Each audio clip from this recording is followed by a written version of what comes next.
250 000 personnes sur la place Saint-Pierre pour les funérailles du pape François. Chef d'État et disciples de l'Église catholique ont tenu à lui rendre un dernier hommage.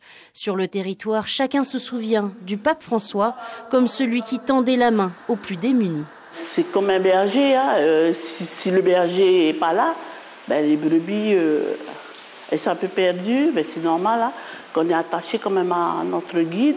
Une grande peine et en même temps une souffrance parce que c'est un homme d'église reconnu dans le monde entier pour le travail qu'il a fourni au Vatican, plus précisément pour les pauvres. Peu de personnes ont pu approcher le pape de son vivant et ainsi partager des discussions. Édouard Fritsch fait partie des rares privilégiés qui l'ont rencontré. Il se souvient encore de l'aura qui émanait de cet homme. Le fait qu'il m'ait donné l'impression de me connaître, quand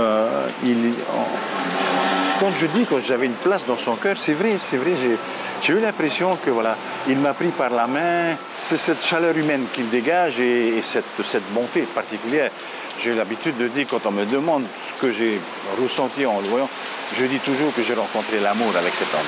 Après 12 années de pontificat, le 266e pape de l'Église catholique laisse une empreinte indélébile.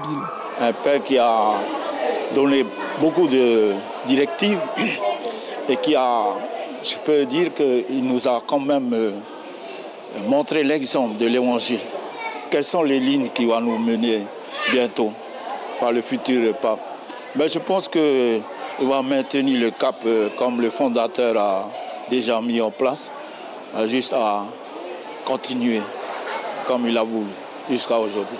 Tous les regards sont désormais tournés vers les 135 cardinaux convoqués en conclave pour désigner son successeur.